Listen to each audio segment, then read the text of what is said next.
पशुपालन विभाग में ट्रांसफर सीजन शून्य घोषित किया गया। मंत्री धर्मपाल सिंह ने एक भी तबादला नहीं किया। भ्रष्टाचार और अफसरों की मनमर्जी से मंत्री नाराज बताए जा रहे हैं।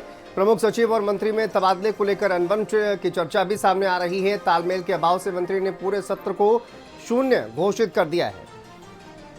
तो देखिए, तमाम विभाग जिनमें लगातार तबादले हो रहे हैं, स्वास्थ्य विभाग, पुलिस विभाग, राजस्व विभाग, लेकिन पशुपालन विभाग जहां पर एक भी तबादले इस साल नहीं हुए हैं, तालमेल का अभाव दिख रहा है और मंत्री ने पूरे सत्र को शून्य घोषित कर दिया है।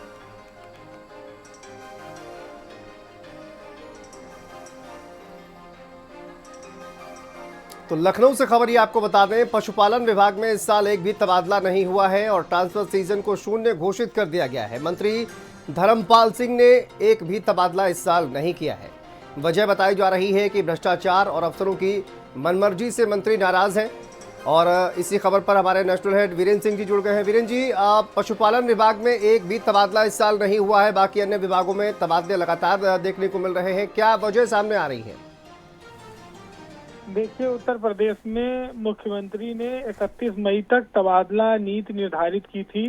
कैबिनेट से अप्रूवल हुआ था कि 31 मई तक उत्तर प्रदेश में तबादले किए जा सकेंगे सरकारी अफसरों के, जिसमें एक जिले में जो व्यक्ति 3 साल और मंडल में 7 साल का नियम लागू है। कृषि सारे विभागों में तबादले हुए हैं, कल समाप्त हुए हैं रात में। लेकिन पशुपालन विभाग इकलौता ऐसा विभाग है उत्तर प्रदेश का जिसमें तबादला सत्र शून्य रहा है। मंत्री धर्मपाल सिंह ने एक भी तबादला अपने विभाग में नहीं किया है और ऐसी चर्चा है कि बहुत सारी सिफारिशें विभिन्न मंत्रियों के द्वारा की गई थी, जिसको धर्मपाल सिंह ने अपने विभागीय अधिकारियों को तबादला करने के लिए दिया था।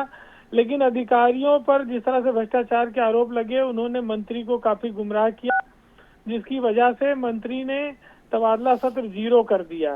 तो ये एक बड़ी समस्या है तालमेल की।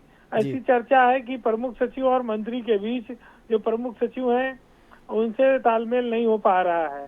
उसी का नतीजा है कि ये तबादला सत्र शून्य घोषित हुआ है। इसमें बहुत सारे ऐसे कर्मचारियों का नुकसान हो जाता है जिनकी समस्याएं बहुत वाजिब हैं। किसी के घर में परिवार की कोई परेशानी है, कोई विकलांग है, कोई विभिन्न कारणों से है, तो ये तबादला न होने से उनका नुकसान होता है। लेकिन दूसरी ओर देखा जाए तो तबादला सत्र को लोगों ने उद्योग बना लिया है, पैसा कमाने का जरिया बना लिया है, जिस पर मंत्री ने इस बार पानी फेर दिया है।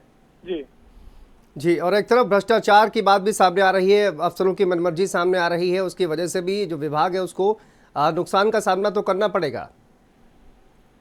देखिए, ऐसा है कि जो मिनिस्टर होते हैं और राजनीतिक लोग हैं, उनके पास विभिन्न पार्टी के, सरकार के तमाम मंत्रियों के लोगों की सिफारिशें होती हैं तबादले को लेके। लेकिन जो बाजीगर बैठे हैं निदेशालय में अधिकारीगण, वो मंत्रियों की उन सिफारिशों में अड़ंगा लगाते हैं, नियम कानून का तमाम हवाला देते हैं और जहां उनकी सेटिंग होती है उसको आसानी से लिस्ट बना देते हैं। इसी से मंत्री नाराज हुए हैं और उन्होंने कहा कि अब इस बार विभाग में कोई तबादला नहीं किया जाएगा। तो बहुत साफ है कि तबादले को लेकर मिनिस्टर और शासन और निदेशालय के अधिकारियों में तालमेल नहीं था और मंत्री के तबादले कम हो, अफसरों की अपनी लिस्ट ज्यादा हो, इसी चक्कर में तबादला सत्र शून्य हो गया है, एक भी ट्रांसफर नहीं हुआ है। जी, बहुत शुक्रिया वीरेंद्र जी आपका इस तमाम जानकारी के लिए, अपडेट के लिए। दिल्ली से बड़ी खबर आपको बता दें।